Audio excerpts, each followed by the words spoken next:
ಬಿಡದಿಯ township ವಿಚಾರವಾಗಿ ಪಂಥಾಹ್ವಾನ ಕೊಟ್ಟಿದಾರಲ್ಲ, ಇದಕ್ಕೆ ಬಹಿರಂಗವಾಗಿ ರೈತರ ಜೊತೆ ಚರ್ಚೆ ಮಾಡೋದಕ್ಕಾಗತ್ತಾ ಅಂತ ಪವರ್ ಟಿವಿಗೆ ಶಾಸಕ ಎಚ್ ಬಾಲಕೃಷ್ಣ ಹೇಳಿಕೆಯನ್ನ ಕೊಟ್ಟಿದ್ದಾರೆ. ಅಂದ್ರೆ ನಮ್ಮ ಪಕ್ಷದಿಂದ 1,00,000 ಜನನ ಸೇರಿಸ್ತೀವಿ, 50,000 ಜನನ ಅವರು ಸೇರಿಸ್ತಾರೆ. ಇನ್ನು ಇಬ್ಬರ ನಡುವೆ ಗಲಾಟೆ ಆದ್ರೆ ಬೀದಿಯಲ್ಲಿ ನಿಂತ್ಕೊಂಡು ಹೊಡೆದಾಡೋದಕ್ಕಾಗತ್ತಾ? ಗಲಾಟೆಗಳಾದ್ರೆ, ಕಾನೂನು ಸುವ್ಯವಸ್ಥೆ ಏನಾದ್ರೂ ಹಾಳಾದ್ರೆ ಅದನ್ನ ಡಿ.ಕೆ. ಶಿವಕುಮಾರ್ ತಲೆ ಕಟ್ಟುತ್ತಾರೆ. ಮಾಧ್ಯಮಗಳ ಮುಂದೆ ಚರ್ಚೆ ಮಾಡೋಣ, ಸಂದೇಶ ಹೋಗುತ್ತೆ. ಪಂಥಾಹ್ವಾನ ಫೈಟ್ ಎಚ್.ಡಿ.ಕೆಗೆ ಎಚ್.ಸಿ. ಬಾಲಕೃಷ್ಣ ಟಕ್ಕರ್ ಕೊಡುವ ಕೆಲಸ ಮಾಡಿದ್ದಾರೆ. ಎಚ್.ಸಿ. ಬಾಲಕೃಷ್ಣ ಅವರ ಜೊತೆ ನಮ್ಮ ಪ್ರತಿನಿಧಿ ಮಾತನಾಡಿದ್ದಾರೆ, ನೋಡ್ಕೊಂಡು ಬನ್ನಿ. ನಮ್ಮೊಂದಿಗೆ ಮಾಗಡಿ ಶಾಸಕ ಬಾಲಕೃಷ್ಣ ಅವರು ಇದ್ದಾರೆ. ಸರ್ ನಮಸ್ತೆ. ಮೊದಲದಾಗಿ ಪಂಥಾಹ್ವಾನ ಆಗಿದೆ ಸರ್. ಡಿ.ಕೆ. ಶಿವಕುಮಾರ್ ಅವರು ಕುಮಾರಸ್ವಾಮಿ ಚರ್ಚೆಗೆ ಬರುವಂತ ಹೇಳಿದ್ದಾರೆ. ಅದನ್ನು ಒಪ್ಕೊಂಡು ಬೈರಮಂಗಲಕ್ಕೆ ಬನ್ನಿ ಅಂತ ಕುಮಾರಸ್ವಾಮಿ ಹೇಳಿದ್ದಾರೆ. ಬೈರಮಂಗಲದಲ್ಲಿ ಚರ್ಚೆ ಆದರೆ ಏನಾಗ್ಬೋದು ಅಂತಕ್ಕಂಥ ವಿಚಾರ ನೀವೇ ಊಹಿಸ್ಕೋಬೇಕು. ಕುಮಾರಸ್ವಾಮಿರವರು ಕೇಂದ್ರ ಸಚಿವರಾಗಿದ್ದಾರೆ, 2 ಸರಿ ಮುಖ್ಯಮಂತ್ರಿಗಳು, ಮಾಜಿ ಮುಖ್ಯಮಂತ್ರಿಗಳು ಕೂಡ ಆಗಿದ್ದಾರೆ. ಬೀದಿಲಿ ನಿಂತ್ಕೊಂಡು ಇದನ್ನ ಚರ್ಚೆ ಮಾಡಲಿಕ್ಕೆ ಸಾಧ್ಯನಾ ಅಂತಕ್ಕಂಥದ್ದು. ಈಗ ಬೈರಮಂಗಲ ನಾವು ಬರ್ತೀವಿ, ನಮ್ಮ ಡಿ.ಕೆ. ಶಿವಕುಮಾರ್ ಅವ್ರನ್ನು ಕರ್ಕೊಂಡ್ಬರ್ತೀವಿ. ನಮ್ಮಿಂದ 1,00,000 ಜನ ಬರ್ತಾರೆ, ಅವರಿಂದ 50,000 ಜನ ಬರ್ತಾರೆ. ನಾಳೆ ಒಡೆದಾಡಿ ಏನಾರ ಪ್ರಾಬ್ಲಮ್ ಆದರೆ ಯಾರು ಹೊಣೆ ಆಗ್ತಾರೆ? ನಾವೇ ಹೊಣೆ ಆಗ್ಬೇಕು ತಾನೆ. ಸರ್ಕಾರ ಇರ್ತಕ್ಕಂಥವ್ರೆ ಹೊಣೆ ಆಗ್ಬೇಕು ತಾನೆ. ಅವ್ರು ಹೇಳ್ತಾರೆ ಮಿಲಿಟರಿ ಇಟ್ಕೊಂಡು ಅವನ್ನೆಲ್ಲ ಕಂಟ್ರೋಲ್ ಮಾಡೋಕ್ಕಾಯ್ತದೆ, ಅದು ಪೊಲೀಸ್ನವ್ರು ಇಟ್ಕೊಂಡು ಜನಗಳನ್ನ ಇಂಥ ಸಂದರ್ಭದಲ್ಲಿ ಕಂಟ್ರೋಲ್ ಮಾಡೋಕ್ಕಾಯ್ತದೆ. ಅದಕ್ಕೆ ಡಿ.ಕೆ. ಶಿವಕುಮಾರ್ ಅವರು ಕರೆದಿರ್ತಕ್ಕಂಥದ್ದು ಮಾಧ್ಯಮಗಳ ಮುಂದೆ ಚರ್ಚೆ ಮಾಡೋಣ ಬನ್ನಿ. ಸತ್ಯ ಈಗ ಜನಕ್ಕೆ ಏನು ಗೊತ್ತಾಗಬೇಕು? ಸತ್ಯ ಗೊತ್ತಾಗಬೇಕು ಅಷ್ಟೇ.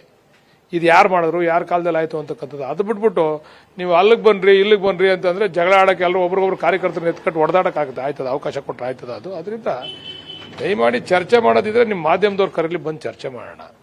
ಅದು ಬಿಟ್ಟು ಅಲ್ಲಿ ಬೈರಮಂಗಲಕ್ಕೆ ಬನ್ನಿ, ಬಿಡದಿಗೆ ಬನ್ನಿ, ಅಲ್ಲೆಲ್ಲೋ ಬನ್ನಿ ಅಂತಕ್ಕಂಥದ್ದು ಸೂಕ್ತ ಅಲ್ಲ ಅಂತಕ್ಕಂಥದ್ದು. ಅವ್ರಿಗೂ ಕೂಡ ಇದು ಸೂಕ್ತ ಅಲ್ಲ ಅಂತಕ್ಕಂಥದ್ದು ನನ್ನ ಅಭಿಪ್ರಾಯ. ಸರ್ ನಿನ್ನೆ ದೊಡ್ಡ ಮಟ್ಟಕ್ಕೆ ಜನ ಸೇರಿದ್ರು, ಹೋರಾಟ ಆಗಿತ್ತು. ಇದೆಲ್ಲ ನೋಡಿದ್ರೆ ಸ್ವಲ್ಪ ವಿರೋಧ ಜಾಸ್ತಿ ಇದೆ ಅನ್ಸಲ್ಲ ಸರ್? ಅಲ್ಲಿ ದೊಡ್ಡ ಮಟ್ಟದ ಜನ ಬಸ್ ಮಾಡಿ ದುಡ್ಡು ಕೊಟ್ಟು ಕರ್ಕೊಂಬಂದ್ರೆ ದೊಡ್ಡ ಮಟ್ಟದ ಜನ ಸೇರ್ತಾರೆ. ಅಲ್ಲಿ ಪ್ರಾಮಾಣಿಕವಾಗಿದ್ದಂಥ ರೈತರುಗಳು ಕೇವಲ ನಮ್ಮ ಆ ಭಾಗದ ರೈತರುಗಳು ಕಡಿಮೆ ಇದ್ದಂಥದ್ದು ಸಂಖ್ಯೆ. ರೈತರುಗಳು ವಿರೋಧ ಇರ್ಬೋದು, ಅದು ಬೇರೆ ವಿಚಾರ, ಅದನ್ನು ನಾವು ಅಕ್ಸೆಪ್ಟ್ ಮಾಡ್ಕೊಂಡಿದ್ದೀವಿ. ಆದರೆ ಅಷ್ಟು ಸಂಖ್ಯೆ ಬಂದಿರ್ತವರೆಲ್ಲ ರೈತರುಗಳಲ್ಲ. ಅವರೆಲ್ಲ ಹೊರಗಡೆಯಿಂದ, ನೀವು ವೆಹಿಕಲ್ಗಳೆಲ್ಲ ನೋಡಿ, ಅಲ್ಲೆಲ್ಲ ರಿಲೀಸ್ ಆಗಿದೆ. ವೆಹಿಕಲ್ಗಳೆಲ್ಲ ಇದರಲ್ಲಿ ಸೋಷಿಯಲ್ ಮೀಡಿಯಾದಲ್ಲಿ ರಿಲೀಸ್ ಆಗಿದೆ. ವೆಹಿಕಲ್ಗಳನ್ನ ಹೊರಗಡೆಯಿಂದ ಜನ ಕರ್ಕೊಂಬಂದು ರೈತರನ್ನ ಕರ್ಕೊಂಡು ಹೋರಾಟ ಮಾಡಬೇಕೇ ವಿನ ಕಾರ್ಯಕರ್ತರನ್ನ ಕರ್ಕೊಂಬಂದು ಜನತಾದಳದ ಹೋರಾಟ ಮಾಡಿದ್ರೆ, ನಾನು ನಾಳೆ ಒಂದು ದೊಡ್ಡ ಸಭೆ ಮಾಡಿ ನಾನು 10,000 ಜನ ಸೇರಿಸ್ತೀನಿ. ಅದಲ್ಲ, ರೈತರುಗಳನ್ನ ಅಲ್ಲಿರ್ತಕ್ಕಂಥ ರೈತರುಗಳನ್ನ ಕರ್ಕೊಂಡು ಪ್ರಾಮಾಣಿಕವಾಗಿ ರೈತರು ಕರ್ಕೊಂಡು ಮಾಡಲಿ, ಅದಕ್ಕೆ ನಾವು ಸಹಕಾರ ಕೊಡ್ತೀವಿ. ಅದು ಬಿಟ್ಬಿಟ್ಟು ಇದು ಜನತಾದಳದ ಹೋರಾಟ ಆಯ್ತು ಅಷ್ಟೇ, ಇದು ರೈತರ ಹೋರಾಟ ಆಗಲಿಲ್ಲ. ಇದು ಸರ್ ಈಗ ಮುಂದೆ ಶಾಸಕರಲ್ಲಿ ಗೆಲ್ಲೋದು ಇಲ್ಲ, ಕಾಲ ಹಾಕ್ಲಿಕ್ಕಾಗಲ್ಲ ಲೋಕ ಶಾಸಕರಿಗೆ, ಆ ರೀತಿಯಾಗಲೇ ಹೇಳ್ತಾ ಇದ್ದಾರೆ ಸರ್. ಅದು ಹಿಂಗೆ ಸರ್? ಆಯ್ತು, ಜನ ತೀರ್ಮಾನ ಮಾಡ್ತಾರೆ ಗೆಲ್ಲದ ಯಾರು ಸೋಲದ ಯಾರು ಅಂತೇಳಿ. ಅವ್ರು ಗೆಲ್ಸೋದು ಸೋಲೋದು ಅವ್ರ ಕೈಲೆಲ್ಲ ಇರೋದು, ಜನಗಳ ಕೈಲಿದೆ. ಜನ ತೀರ್ಮಾನ ಮಾಡ್ತಾರೆ, ಅದನ್ನ ಅಕ್ಸೆಪ್ಟ್ ಮಾಡ್ಕೋತೀವಿ ನಾವು. ಬೇರೆ ಬೇರೆ ನೀರಾವರಿ ವಿಚಾರನೂ ಕೂಡ ಪ್ರಸ್ತಾಪ ಮಾಡಿದ್ರಿ, ಮೇಕೆದಾಟು ಬೇರೆ ಬೇರೆ ಯೋಜನೆ ಕೂಡ ಪರ್ಮಿಷನ್ ಕೊಟ್ಟರೆ ಅವರು ರೈತರು ಅಂತೇಳಿ. ಅದೇನು ಸರ್ ವಿಚಾರ? ಒಂದು 7-8 ಕಡೆ ರೈತರ ಹೋರಾಟ ನಡೀತಾ ಇದೆ. ಆನೆಕಲ್ಲಲ್ಲಿ ನಡೀತಾ ಇದೆ, ಚಿಕ್ಕಬಳ್ಳಾಪುರದಲ್ಲಿ ನಡೀತಾ ಇದೆ, ದೊಡ್ಡಬಳ್ಳಾಪುರದಲ್ಲಿ ನಡೀತಾ ಇದೆ. ಎಲ್ಲೂ ಹೋಗದೇನೆ ಬರೀ ಬಿಡದಿಗೆ ಯಾಕೆ ಬರ್ತಾರೆ ಅವರು? ಕುಮಾರಸ್ವಾಮಿ, ನಿಖಿಲ್ ಕುಮಾರಸ್ವಾಮಿ ಬರೀ ಬಿಡದಿನೇ ಯಾಕೆ ಇಟ್ಕೊಂಡವ್ರೆ? ನಾವ್ ಹೇಳೋದು, ಅವರು ಕೇಂದ್ರ ಮಂತ್ರಿಗಳಾಗಿದ್ದಾರೆ, ಜ್ವಲಂತ ಸಮಸ್ಯೆಗಳಿದ್ದಾವೆ ರಾಜ್ಯದಲ್ಲಿ. ಈ ಸಮಸ್ಯೆಗಳಿಗೆ ಅವರು ಮುಕ್ತಿ ಕೊಡ್ತಕ್ಕಂಥ ರೀತಿ ಹೋರಾಟ ಮಾಡಬೇಕು. ಅವರು ಕೇಂದ್ರ ಬಿಟ್ಟೇ ಬಿಟ್ಟವ್ರೆ, ಕೇಂದ್ರ ಮಂತ್ರಿ ಕೆಲಸ ಬಿಟ್ಟೇ ಬಿಟ್ಟವ್ರೆ. ಇಲ್ಲಿ ಬಂದು ಬರೀ ಡಿ.ಕೆ. ಶಿವಕುಮಾರ್ದು ಏನ್ ಹೇಳ್ಬೇಕು, ಅವ್ರದ್ದೇನ್ ಹೇಳ್ಬೇಕು, ಬರೀ ಏನ್ ತರಲೆ ಮಾಡಬೇಕು ಇದನ್ನ ಮಾಡ್ತವ್ರೆ ವಿನಃ ಅವರು ಕೇಂದ್ರದಿಂದ ಬರಬೇಕಾದಂತ ಅನೇಕ ವಿಚಾರಗಳಿದಾವೆ. ಅದನ್ನ ಕರೆಸಿ ಮಾತಾಡಿ ಚರ್ಚೆ ಮಾಡಿ ಬಗೆಹರಿಸ್ಕೊಡ್ಲಿ. ಇದನ್ನ ಹುಟ್ಟಾಕ್ತವ್ರೆ ಇವರು. ಇದು ಪಿತಾಮಹ ಯಾರು ಗೊತ್ತಾ ಇದಕ್ಕೆ? ಈ ಒಂದು ಟೌನ್ಶಿಪ್ ಪಿತಾಮಹನೇ ಕುಮಾರಸ್ವಾಮಿ. ಇದನ್ನ ರೆಡ್ ಝೋನ್ ಮಾಡಿದವರೇ ಕುಮಾರಸ್ವಾಮಿ.